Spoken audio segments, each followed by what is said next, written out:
It's a real honor to be on a panel with such esteemed leaders and also future leaders in Ansh at the end.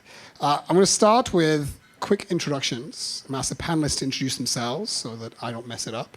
I have done that before. And then we're going to move into introduction on the panel itself. Good evening, everyone. Good to be here and good to see so many faces. My name's Parthiv Rishi. I'm a partner at a US-based law firm called Sidley Austin. I've been based in Singapore for 8.5 years, and I do M&A and private equity, if that means anything to anyone. But I basically help my clients invest in, buy, and sell companies. I'm Larry Nelson. Also nice to see so many faces. I've been in Singapore for 6 years. I'm Microsoft's education business leader for Asia. I've been at Microsoft for 15 years, and I've been in the ed tech space for 34 years. So looking forward to talking about things we do in education with students. Hi, guys. My name's Ansh Mantri. I'm 16, still studying, and I recently took up one of the Young Founders School's internship. Thank you so much. Okay, so I'm Billy. I'm actually the founder of Young Founders School. It's an organization that's about 6 or 7 years old. It's a charity, nonprofit that operates everywhere from Hong Kong to Nigeria. Myself, I've spent about 20 years in finance prior to becoming an entrepreneur. I worked at Morgan Stanley and Credit Suisse, where I actually ran the internship programs as part of my role. So hopefully I have a good sense of at least the investment banking lenses from this panel. At Young Founders School, we offer two main products. Our mission is to change the way that entrepreneurship is taught to high school students globally. We do that by way of a curriculum that's taught to schools, and they leverage our platform to help instill entrepreneurial skills and 21st century thinking into high school students.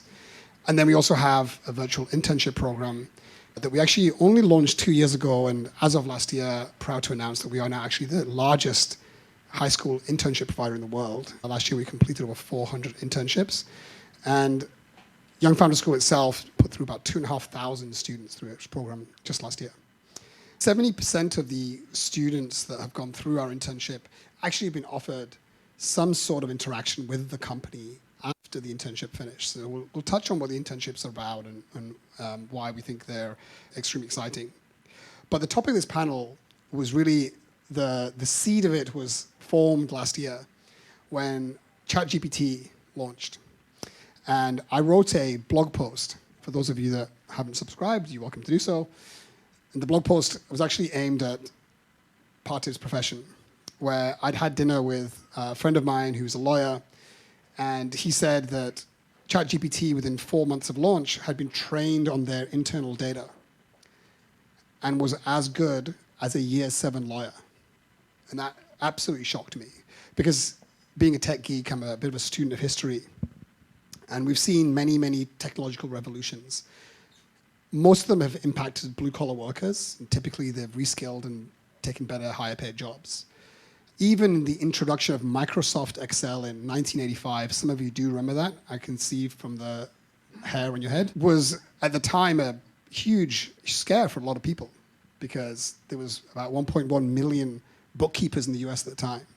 But what happened is that technology enabled more people to actually understand the financial accounts, take part in manipulating numbers for business purposes, and actually, if you now look at bookkeepers, accountants, finance professionals, you're now looking at a workforce that's over 3.5 times what the original workforce of the bookkeepers was. So actually it was an enabler, not a destroyer of jobs. But today is different. Today we're in a very new paradigm. Goldman Sachs thinks that 300 million jobs are going to be impacted by AI. We were lucky enough in my day job to partner with Airbnb. Brian Chesky is famously replacing a number of programmers with Copilot. And just recently, IBM announced that they're also canceling a number of job postings because they're just using ChatGPT. So if you want someone to blame, obviously Microsoft is here. No, I'm kidding. But you know, this is a real challenge. I'm a parent of a young, very young 2.5-year-old, but the parents that we deal with at Young Founders School are parents of students that are about to choose their career prospects. And I don't think in my lifetime we've seen any technology that is going to have as profound of an impact on white-collar jobs as we're about to witness with AI. And so I was like, you know what, let's get some people in a room, and people that are way smarter than me, which is actually all of them, including Ansh, and get them to talk about what they think is going to be the impact. So we'll chat for half an hour or so, and then we'll open it up to questions. Look, before we touch on jobs themselves, let's start with education. You run a large sales force that sells into educators. Education itself as a topic, given that personalized tutoring was extremely complicated and expensive pre-AI and is potentially going to get very easy and much more interesting with AI, what is your 5-10 year view on both education and the art of assessment? Well, I think, as you said, a lot's changed, and I think the kind of change that we're seeing now today is a little bit different. In fact, I've given a couple of keynotes in the last few months where I've talked about some of these topics, if you will. And as I mentioned in my introduction, I've been in ed tech for about 35 years, which means I started when I was 5. But in all seriousness, my first job in ed tech was 1989. I joined a little software company that my mother and the founder had started. They were actually doing special ed programs for school districts originally, but my mother changed it into a software company. And then in the mid-'80s and late 80s, I joined it as they started to develop and publish some of their own products. So actually, I do have an entrepreneur background as well, having run a family business for 10 years with my mother, who's a former teacher, educator, principal, and superintendent. In my tenure at that family business from 89 to 99, what we did that was interesting was we were creating core curriculum products delivered in software that replaced textbooks. Now, this was a US-based company. We were focused on the US market. But what we did, my mom was amazing at getting grants with the California and the Florida Departments of Ed and the National Science Foundation, and we created literally 13 grade levels of core curriculum delivered in software with Laserdisc that I, as a sales guy basically coming in, got adopted as a textbook alternative 15 times in 12 states, which meant schools in those states could use their state textbook money and buy our software and use it to teach middle school science or K-8 social science, which were the curriculum areas that we developed around. And we made money in 3 of those states, not all. But the point is that, the first state was West Virginia, interestingly enough, in 1992. And since then, that was when multimedia and video discs and other technology were going to completely change education. And then after that kind of slowed down a little bit, things started to change where the internet became a thing. And that was going to change education. Then it was things like blockchain. Then it was things like MOOCs. And today, now it's AI that we're very excited about in terms of how it's going to change education. And the conversation that I've had, actually, I spoke at a Korea event at the Global Education Innovation Summit, which was sponsored by the Prime Minister and the Minister of Education.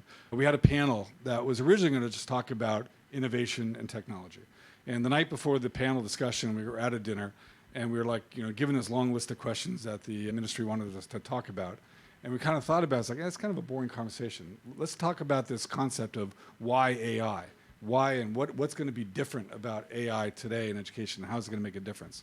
And honestly, while I don't know that the panel came to any conclusions, it's influenced my thinking in a couple of other talks that I've done since then. And what I've come to a conclusion about in terms of why I think it is a little bit different now is kind of based on a couple things. One, while this feels like a moment where AI has come out of nowhere in the last year, ChatGPT, AI itself has actually been in development and has been going on for since the 1950s through a number of different little series and hoops and kind of accomplishments that in the last year, though, have accelerated rapidly and have gotten a whole lot of attention. So it's been around a while. It's actually already, and has been for probably 5-10 years anyway, integrated into a lot of tools and technologies that we use today that you may not even think about. Your autocorrect, your translator tools, speech to text, things like that. Those are things that have been running on AI, cognitive services technologies, for years, and that we've been rolling out and seeing used. So some of that technology's been kind of invading into our lives, so to speak, already, unbeknownst to us. The other thing, and I think is really kind of an interesting idea, and when I've done this keynote last couple of times, I've used a video.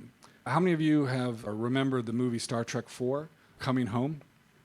So the whole storyline, you may recall, was they had to come back in time to get a gray whale and bring it forward so that it could communicate, maybe other whales or something, to save the universe, right? And so they had to come back in the 1990s, or they came back to a point in time in the 1990s in the San Francisco Bay Area when Mac computers were pretty much just out, right? So there's this moment in the movie where the engineer, Scotty, is with the doctor, and he needs to design a aquarium essentially large enough and strong enough to house this whale in water, transport it, on the enterprise, forward in time, blah, blah, blah. So he needs to figure out the calculations to do that. So he ends up in some machine shop, and they stick him in front of a computer, and they say, figure it out. So Scotty sits down, he looks in front of the computer, and he says to the computer, but it doesn't respond. So the doctor, McCoy, right, basically hands him a mouse and says, here. And Scotty says, oh, of course. So he takes the mouse and he says, computer.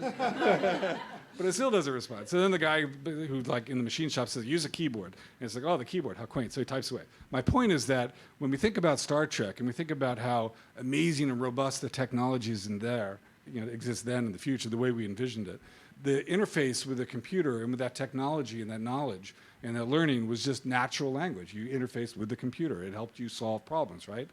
I think that today is one of the things that's an important marker and a difference in AI and ChatGPT and generative AI. The fact that it opens up an ability for many of us who may want to use technology or do use technology, but maybe didn't have the computer or programming skills to do so. Now with this natural language interface, I think it unlocks a lot of new opportunities.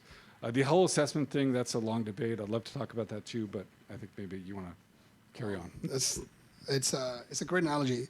And as we look at, we had a very interesting, as a side note, conversation with some software company that basically helps you analyze your data, right? But you need to know SQL. For any of you who don't know, it's a programming language that helps you query a database.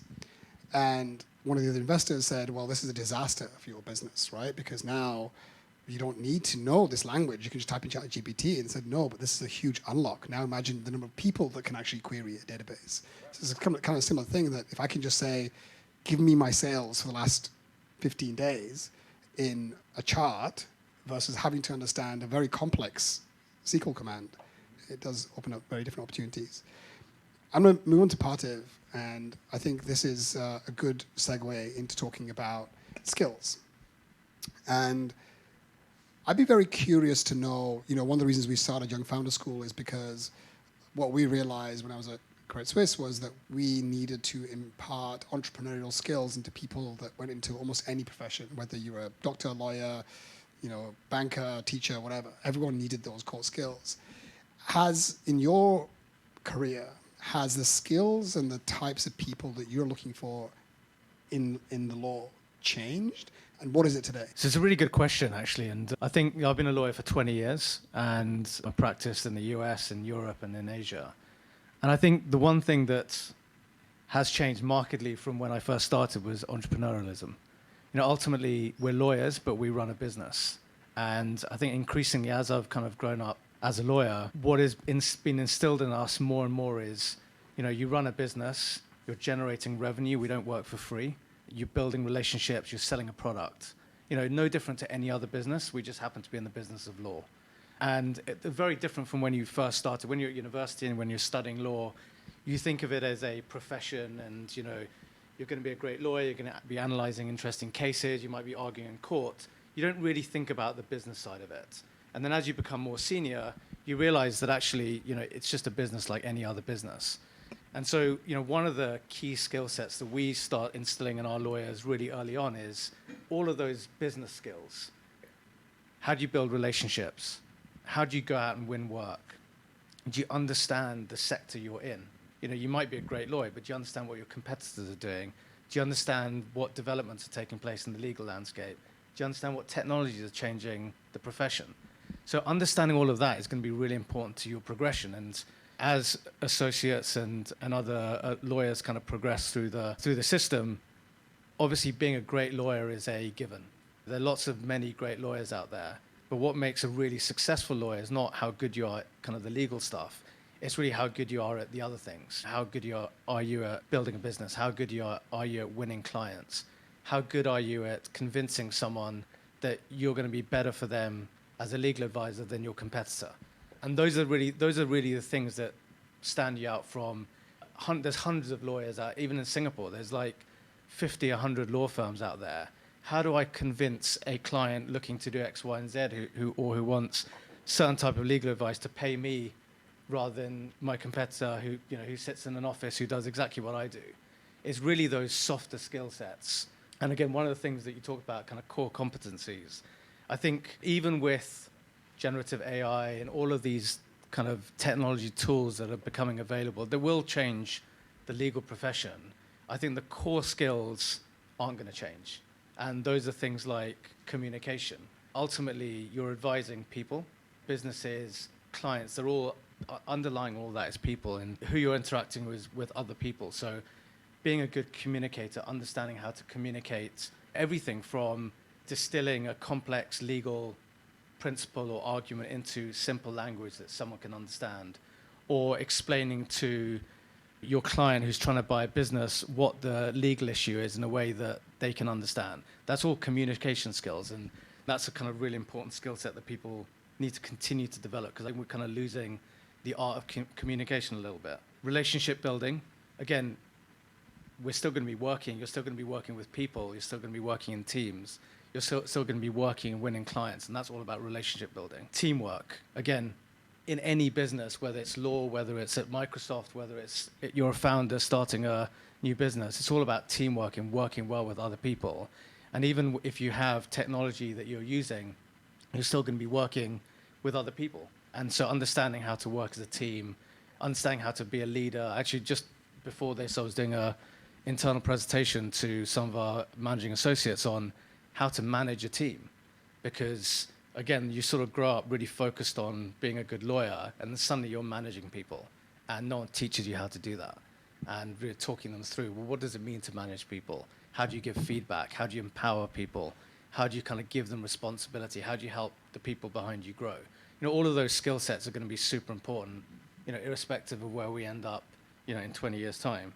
But just jump in there. How do you expect, you know, your business is one of training, right? There's no real textbook that can teach you all the different nuances of how to be a senior lawyer. You have to just do the doing. If you're going to get rid of a whole lot of junior lawyers because they're going to get replaced by a computer, how do you envisage that training program to evolve? So we look at it a different way. Actually, we're pretty excited about AI and the other tech tools that are coming out. Not because we think that, you know, we're going to lose half of our organization to technology. Actually, there's going to be certain law firms that might disappear. There may be, you know, a consolidation of law firms. There may be law firms that just fail because they haven't integrated technology into their service offering. But if you do all of that stuff well, actually, I don't think we're going to have less lawyers. I think what those lawyers are going to do is going to be different. I think when you're a junior lawyer, actually, it's hard. You know, when I was a junior lawyer, I worked till 2 a.m. every morning in a data room doing due diligence. You had to go through that process and get stuck in the detail. You don't have the ability to stand back and understand exactly what you're doing and why you're doing it. I think you talked about the bookkeepers. Once they didn't have to do all the detail, they could step back and really understand the context in which they were working. So I think for junior lawyers who will have technology to enable them to do their job more efficiently, it'll take away all the humdrum, hard labor, and actually they can sit and advise their clients better. And we're in the business of advising clients. That's what we get paid to do. You know, our clients don't really want to pay us to sift through thousands of documents in a data room. They want us to advise them, apply our judgment, help them solve problems. And I think AI is going to help us do that. So we don't, again, I think everyone's got a different perspective, but I actually look at AI like with excitement, because I think actually it's going to enable us to do our job better, make our job more interesting, and actually encourage more people to become lawyers. Ansh. So just for context, so Ansh is a student at SJI. He recently completed an internship through Young Founder School at B Capital, which is Eduardo Saverin's, the co-founder of Facebook's fund. Ansh, what do you want to be when you graduate? Quick fire question. Business analyst. Use the microphone. Business analyst. What does that mean? I want to be the guy that a business owner comes to, and I want to help him grow his business. Maybe not a business analyst, a consultant, like for McKinsey.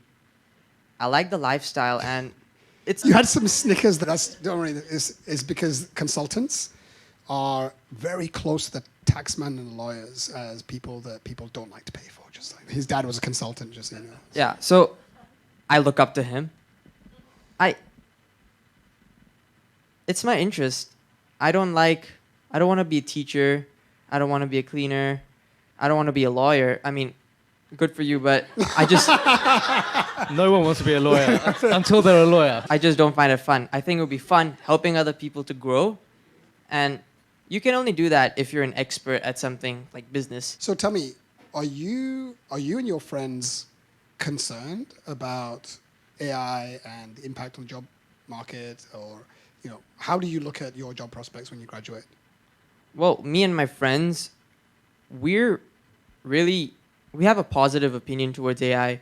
It really helps us get through our schoolwork really fast. That's why. And as for my future job prospects, I think in 20 years when I get a job, okay, not 20 years, but still, I think AI is something that's going to help me in a positive way. When everyone in 10 years has access to the same knowledge and information, I think the fact that at this young age I'm starting to learn how to use these things, that's going to be my edge. That and my soft skills, communication, things like that. And it's really important to be in the flow with the technology of the time. I try not to be pessimistic, but I think in the next 10 years, we're not going to have anything as impactful as AI come up. And I've been on the top of it since it came out. So How much help are you getting from your school? Are they ignoring AI? Are they teaching it? What are they doing? the school hasn't ignored it completely, but they have warned us, don't use it. It's not real. So they banned it. Yeah, basically. It's not real. It's a figment of imagination. Well, they don't think that it represents us truthfully. So they know that we use it, but they don't like it. I see. But the teachers know it and they encourage it. Okay. Fascinating. So Nelson, if you were a student today, let's say you were a few years younger than you are, and you were going to study something, what do you think you would study to make yourself as bulletproof as possible for the future workforce? What would I study, or what would I maybe advise, or maybe think about some of the students Okay. here, or whatever? Yeah. Advise. I don't know. I mean, I was thinking a little bit about this ahead of this session, and I was struck by. I always kind of go back to two sets of advice that I got. One in a very large setting, advice given to about 10,000 people all at once when I graduated from graduate school at Cornell. And the second was a one-on-one situation with a mentor that I respected, one of my first jobs out of college at Bloomingdale's. And they both said essentially the same thing. And it was basically, I remember the president of Cornell basically to the graduating class said, the secret to life, the secret to success is to figure out what it is you like to do and then find somebody to pay you to do it. Which actually kind of aligned very much to what this gentleman, Glenn Sank, shared with me when I was at Bloomingdale's, my first job out of college. He'd gone to Wharton for an MBA, and he actually went on to have a tremendously fabulous career. Among other things, he went from Bloomingdale's somewhere else, but he ended up at Anthropologia, the chain, when it was a single store concept, and blew it out to thousands of stores around the world in a multi-billion-dollar business. But anyway, I remember sitting down with him, having lunch as I was about to go to Cornell for my MBA, and asking him, what courses do you think I should take? And he said to me, he's like, Larry, whatever you do, don't take the courses that you think people think you should take. Figure out what it is you really like to do. And he said, for me, for example, I love to shop. I'll never forget this conversation. He said, I love to shop. And so to me, buying, being in retail is just what I love. It's what I do. It's not a job. It's a passion. It's something I'm really interested in. So he said, what you should do is figure out what it is you like to do, what gets you excited, what excites your passions, and follow things that help you grow in that space. So for me today, I agree with a lot of things that were said in terms of the importance of skills. For me, I've always been all about being on teams, high-performing teams, participating on them, leading them. Sales is one way to do that for sure, and certainly running a business is a way to apply that as well. So, all that said, if the technology part of the conversation is what you want to tease out in this conversation, if technology is an area of interest or something that you're interested, I do think AI is one of these tools that is important to know. It is a tool. How we use it, I think provide really good insight into whether or not schools want to endorse or support, or whether or not they know how to actually use it yet in their teaching or in their practice in the classroom, I think remains an evolving thing. But the fact is, there are students using it. So I think educators need to think about, and I know a lot of them already are, and there's some really thoughtful stuff coming out around this. How do we actually integrate and use these tools in a way that help prepare our students for their opportunities, knowing that it will be a tool and something that they use. So how do you then develop the right kinds of critical thinking skills, prompt development skills, things like that, so that you think about, the quality of the data and information that you're getting from these sources? So how many schools that you cover are actively engaging with you on ChatGPT, Enterprise GPT? Like very If they're few? not, they want to, and they're trying to figure that out. Okay, so they're in discovery phase. Many already are, though. We see an incredible uptick and adoption using ChatGPT tools in classroom, in schools, to develop content and curriculum. And this is where it's really, because to me, there's like two areas where it's going to have an impact in education. Clearly what goes on in the classroom experience, the student experience, and the teacher experience. But also, how does it help the institution itself run more efficiently?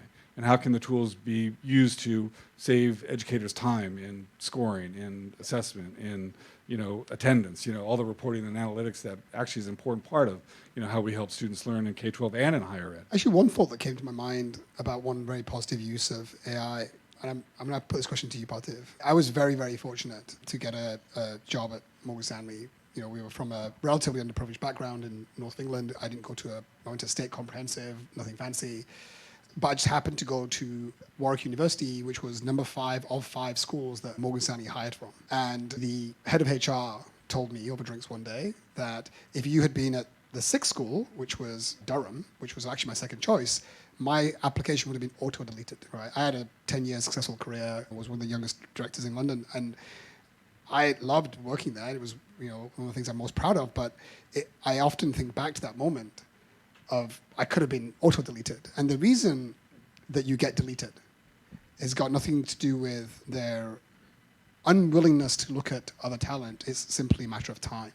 They get 3,000 applications a year. There's only so many people. I wonder if Sidley is the same, right? You have certain schools you hire from. And I do wonder whether we are about to witness an unlock, whether AI can actually help us unlock what is actually true talent versus just the school you went to.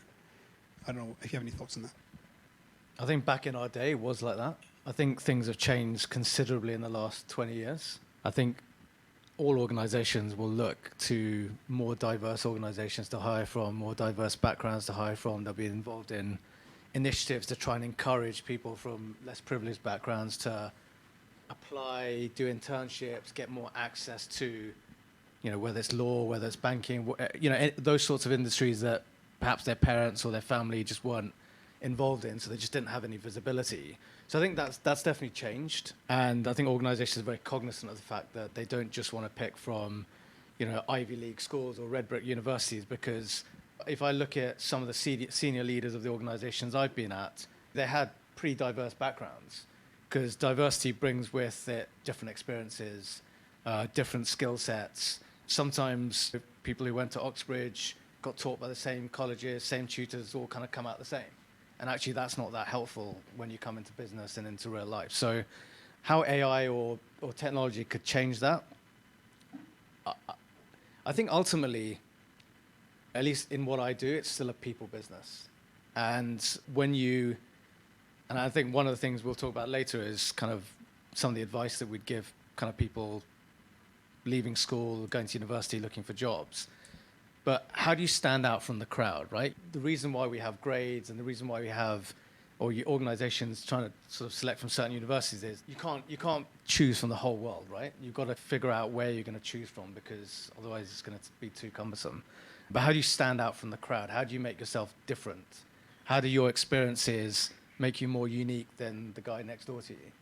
So, and I think I don't think technology or any of that's going to change that, right? It's really your life experience and what you get yourself involved in and the different things you decide to learn, whether you learn how to, if you're a lawyer, you learn how to code, or you learn how to do this, or you decide to do 2 years at a technology company before you start law. Those are things that will make you stand out, that will make you more employable, and that will ultimately make you better at what you do. It's a great segue into our internship program, which is designed to do exactly that, right? So, Ansh, why don't you tell us about the internship you did with B Capital? What did you learn? How did you find it? In my internship, the project scope was to find 30 companies in the Southeast Asian market in the climate tech sector, startups only, at the very first stage. And I had to construct a slide deck and present it to the team that was given to me. at the end of the 3 weeks. What were the biggest challenges that you encountered? I think the biggest challenges was time management. Number one was time management. I was also in school that time, so I was working 14 or 16 hours a day. It wasn't easy. And another thing was my problem solving. I hadn't done anything like this before, and they don't teach you anything in school that would have helped me with this anyways. So I really had to learn a lot from the people in my team. My mentor, he was really nice. He had achieved a lot. He was so humble and helpful. He was always willing to help me. And all of the people I talked to in the office, they were all helping me because I didn't even know what to do. Even the first step, I had never done anything like this before. So even in the beginning, they were helping me. And I was shocked that I hadn't learned any of this before. And then another big challenge was the task that they gave me was for startups. They're not even established at all, and there's no information for them on the public domain. So I had to think really cleverly, not even logically, cleverly, to figure out a way to give them something from nothing. That's something that I don't think you can learn in a classroom. Trust me, the feeling of you don't know what you're doing, actually, every Monday morning, I sit there. It never goes away, trust me. It's very familiar. But, I think these are the kind of, these are kind of experiences that we want to give to students age of 16. He came out of, the team told me that the transformation that they saw in Ansh just over an 8-week period was really quite incredible. And, even as his dad is there in the audience and can tell you as well, when you get thrown in the deep end, obviously there's a lot of guidance and help along the way, but you have to swim, right? That's similar to how you are in the world of work. I'm going to open it for questions because I want to keep it as interactive as possible. I'm going to pass in microphones just so that we can grab the question on the video. Hi, Rob Garrett. Thanks, Billy, for having us. Thanks to the panel.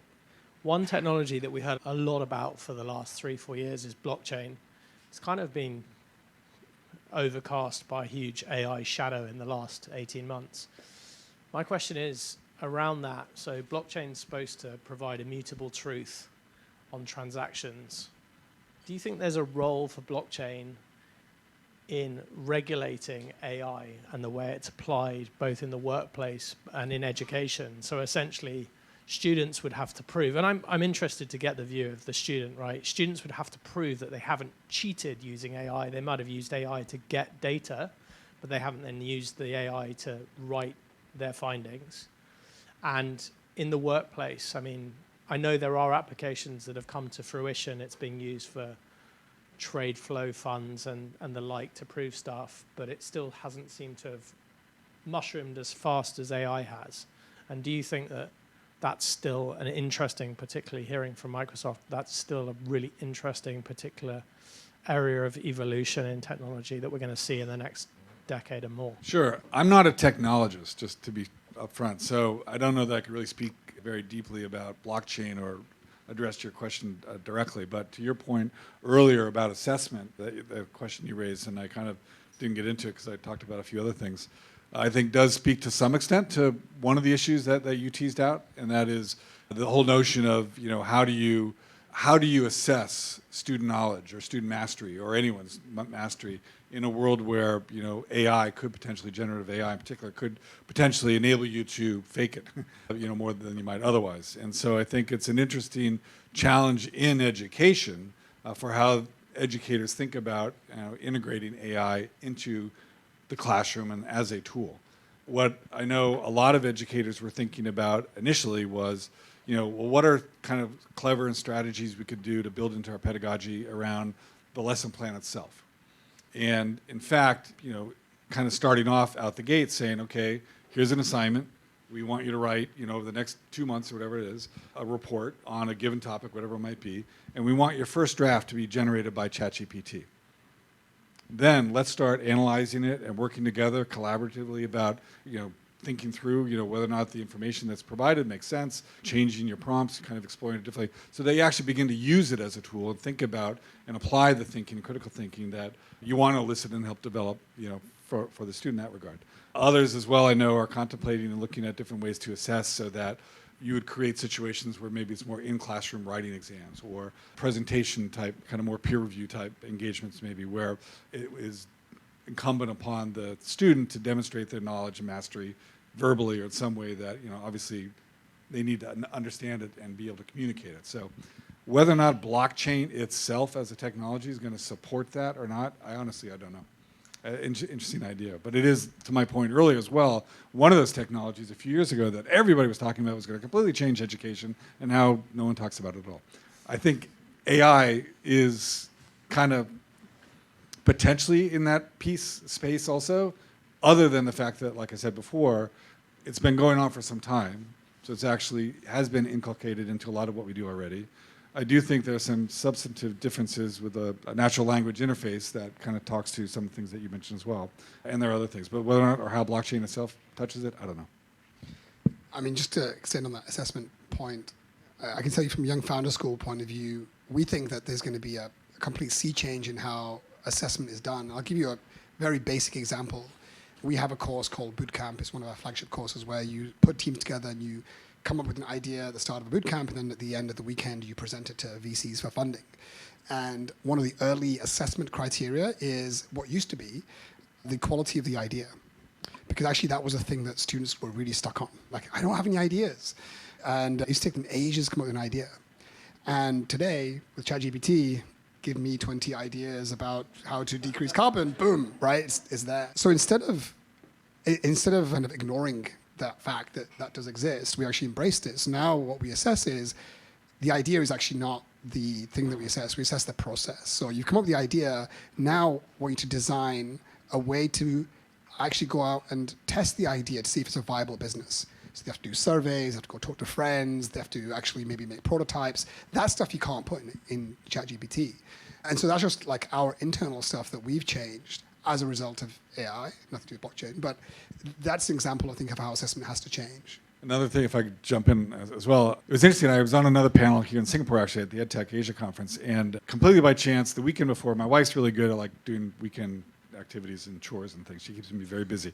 But in all seriousness, one weekend just before this event, we went through our file cabinet to call out a bunch of stuff. And amongst it, I found this December 1998 Education Week edition, which had just done a very long report on a longitudinal study of our science curriculum impact for Laredo, Texas schools. So it was actually something that was meaningful to me and my family business. So I'd kept it and stored it. But I was interested because I was looking through the edition just to see what was being talked about back at that time, 25 years ago, whatever. And one of the articles, the headline of the article, reminded me so much of how people are responding to ChatGPT today. But it basically said, don't blame the internet for plagiarism. And so in many ways, right, I mean, that's kind of the challenge, the struggle that a lot of us are thinking about here. And I think, when it first came out, I think there was a lot of concern. And I know some of the early thinking was, hey, instead of in a bibliography having to a student, cite the 5 sources of information that they used to write the report, now with the internet today, maybe we should ask for 10 and list the 5 that you actually used and the 5 that you didn't and why. So I think we're beginning to figure out how to use tools like ChatGPT in the same way. The next question. Hi, my name is Trinity, and I have 2 questions for the speakers today. So my first question is, ChatGPT has great advantages, like Ansh mentioned, right? I'm sure a lot of students like him and me, we do use ChatGPT in our homework. But there's also the disadvantage, which I feel like the panel hasn't brought up, which is fine. So one disadvantage that I could think of, especially for students, would be the overdependence on tools such as AI, right? Because we're lazy, we're just lazy as human beings. So obviously, I don't want to be spending 30 minutes on a piece of homework that I could be using to go outside and go for a run, for example. So this overdependence, I foresee, would lead to students' brains becoming lazier in the long term. So are there any measures that you could think of on how to prevent this, especially from a top-down perspective at Microsoft, where you guys are kind of behind the development of AI such as ChatGPT? My second question would be directed to, I'm so sorry, I forgot your Parthiv, yes. So, because AI is very new technology, right? So there's not much regulation developed or established as of right now. So are there any frameworks or guiding principles that the lawyers use to think about regulation in the AI space for example, how to divvy up the credit for a piece of material generated by AI tools such as ChatGPT? Thank you. Actually, the first question, I'm going to pass it to Ansh to answer. So your fellow student has asked you, how do you prevent people from being lazy and just leveraging the tools like AI? If you were your parent Yeah. and yours teacher, So what would you do? when she said to look at it from a top-down view, that got me thinking, right? The reason we use it, I think it's because we have the access for it. It's all free. And another thing is education. My parents didn't even know about it until maybe it was on mainstream news. I was getting all of my information from Instagram, but before the news caught up, no one knew about it. So I think if you really, it's hard for a human being to change. If they have an easier way, they're not just gonna stop like that. So I think if you want to stop the overdependence, you have to take control of it yourself. So either restrict the access or do something that AI cannot do. So just one, again, I think you can't, my personal view is we should, the technology is there, you should encourage people to use technology. I don't think there's any kind of value in saying, don't use ChatGPT, don't use generative AI. It's there, it's going to be a real thing that everyone's going to be using. So you may as well make the most of it and use it. And I think this is no different to when we were growing up, right? So if I look back to law school exams, initially we weren't allowed to take any textbooks here, no materials, nothing. You had to basically learn all the legislation off by heart, and then you go in the exam and basically just write it all down. And then they changed and said, well, actually, in the real world, you're going to have all your books and materials with you. So just take all that with you, and we're going to ask you harder, more thoughtful questions, which is we're going to figure out whether you actually understand what we've told you. Can you think with the materials you've been given?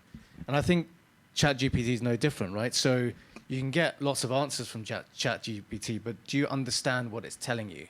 So when, for example, we have interns who come to intern with us, one of the things we do is we give them an exercise where, we give them a scenario, say a venture capital deal or an M&A deal, and we say, here's a scenario, can you come up with an issues list of the key issues and blah, blah, blah, and they've got to come up with something that's short and insightful. And I don't mind if they go into ChatGPT and, not that they can in the office because they've actually blocked it, but whatever. If they're going to go home and do it, they go in ChatGPT, put the questions in, get the answers. But actually, that's fine. But what we then do is sit down and I ask them questions. So in this scenario, if this happens, what happens then? How do you do this? If they haven't understood what's come out, they're just going to be there going, oh, God, I don't know. They might produce a really nice bit of work, but it's not that helpful. And ultimately, education is for your benefit. You go to school to learn, right? You don't go to school to kind of teach. So it's to cheat, right? You go to school to try and learn, really understand how the world works. That's kind of why you go to school. And so, you can use ChatGPT and other things, but you've got to really understand what's behind the concepts. And actually, the more tools, the more resources you have. We see it with the internet. The younger generation are way more informed than we were because we had like Encyclopedia Britannica, and basically whatever was in there, that's all everyone knew. And now you've got the internet, you can Google anything you want and find out anything you want, which means you're more informed. And actually, the younger generation is smarter. And I think using ChatGPT and generative AI is going to make you smarter, but you've got to think about how you best use that information. The second question is about regulation and kind of how do we kind of regulate the use of that. I think these areas are constantly evolving, and I don't think there's any particular rule. We still haven't found answers for use of data and sovereignty of data and how do you govern all of that. That's still kind of a progressive thing, and I think everything AI related is going to take years, decades to figure out how do you regulate that and how does it work. But as with everything else, regulation is always 10 years behind the reality. And so people are going to be using things and doing things, and regulation is going to be trying to catch up. But it'll never catch up, and that's just the reality of the world and how it's always been. Just quickly, to the students, would you say you're a minority or a majority in terms of your adoption of technologies like ChatGPT? And then secondfold, education hasn't changed in a very long time. It's one of those sectors like medicine, where people are saying, oh, that's the next big thing that's going to change. So maybe Larry can chuck in on this. But to the students, where would you see the future of education in terms of how would you like to be taught? And where do you think you could learn the most skills? Because as you said, actually, when you did your internship, there were things that you learned that you just said, oh, you can't learn that in the classroom. How would you think you would be able to incorporate that into what system would you say, that would be awesome, that would be a great way for me to learn? Majority or minority in terms of using technology maybe first, and then we can go. Yeah, I think we are a majority. If you were to ask any teacher in my school, I'm sure they would have used ChatGPT, I mean, but they would have used it for very random things. Random as in very limited, right? Just to write an email, correct my grammar, stuff like that. But for us in school, they really challenge us on our creativity. That's something that I think most of us use this AI for. Creativity is thinking, it's imagination. And that is probably the hardest part. That's what makes someone successful, like an artist. So we are the majority in the sense that we use it for the most amount of things and for the hardest things. I think it's pretty obvious that we're more technical with it. Thank you for the question. Could I clarify on what you mean by the majority and the minority? So, because I think the way Ansh interpreted it was whether the whole would be the school and the comparison would be between the students and the teachers. But the way I understood it was, are we the majority students, right, using AI? And I would say yes, because I can speak very frankly as a student, no one likes homework. I mean, every day I look at my list of homework pile up and I'm just like, oh my gosh, I wish I could just drop out right now. I'm kidding. But I do think that we are the majority. And sorry, your second question was? Because you said, I don't want to drop it out now. This is not really that. I totally agree with what you said. I mean, living as a student day to day, the things that we learn in school aren't especially interesting. I mean, I have friends falling asleep in class all the time, and I myself am fighting exhaustion. But one thing that I like about my school is that we have this program called the Talent Development Program. So that's an after-school program where we can go and set up projects. So I have set up my own project, but it's not I didn't do it through the school because there's a lot of paperwork that you need to do. And I think in terms of the efficiency of pushing out projects, it's just a hindrance. So my project is called Makers Club. So what we try to do is champion equity for girls in STEM by providing them with opportunities in the STEM space. So you can approach me later on if you want to find out more.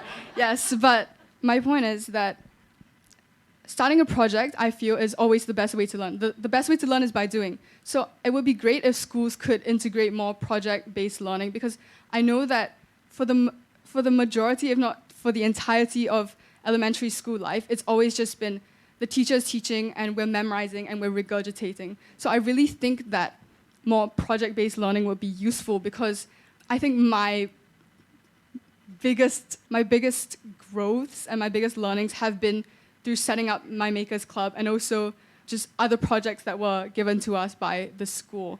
So definitely I would say I've learned a lot more in my 3 years at secondary school than I have in elementary school in terms of soft skills. Well, AI in education, I don't think that it would replace our teachers entirely. I think it would be like our own private little teacher, or maybe an assistant to the teacher. I would rather learn something from a human than from a screen. And the thing you said about life skills, that's just something you can never learn unless you do it yourself. You can't type it into the chat and just ask it to give it to you. So I've been asked to keep my response short, which might be hard. So sorry. Couple things. One, I love what you just said, because it also reminds me of a podcast I listened to. I think it was Harvard EdCast or EdSurge, one of the two. I always listen to them both. But one of them was talking, and there was a professor who was theorizing or contemplating what will ChatGPT and AI do to education. And will it actually create a situation where students are learning just through the computer? And will the teacher go away? And kind of the basis of his response and conversation around this was based on some research he'd done. And ultimately what he was saying was that students don't want that. Students want the opportunity to work with other students and that social interaction and that learning that you get from working on teams and on projects, et cetera. And fundamentally, to the other question before about assessment and how would it maybe change, that whole notion of authentic assessment is core to the constructivist pedagogy, which is all about doing what you would enable, helping students to learn and acquire knowledge about certain concepts, and then demonstrating their knowledge of that by applying it to a different problem set altogether. That would be an authentic. And I remember a moment, my software company, my family business, made all of its curriculum products based on this constructivist pedagogy. And I remember it took years to get teachers to start thinking about it, like in 1989 when I first started. I remember in 1998 being in Los Angeles at this NSTA, National Science Teachers Association conference, and standing on the corner watching these two teachers screaming at each other with excitement and passion and enthusiasm, like 20 feet apart as they were trying to leave each other. And one was like, we have to integrate authentic assessment into our curriculum. We have to.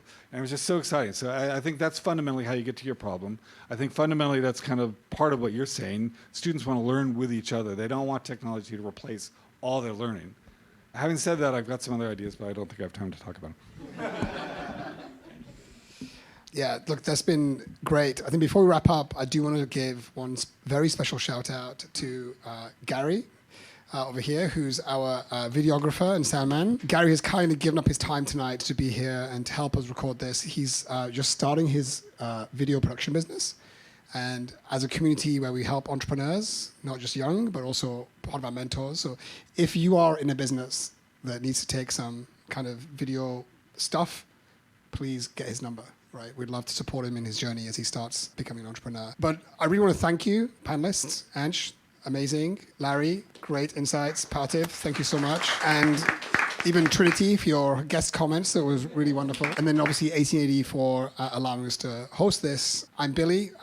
Again, if you want to get in touch with anything that Young Founders School is doing, if you're an educator or you're a parent of a student, please grab me afterwards. We're going to be having a few drinks at the bar. But thank you all so much for coming. Thank you.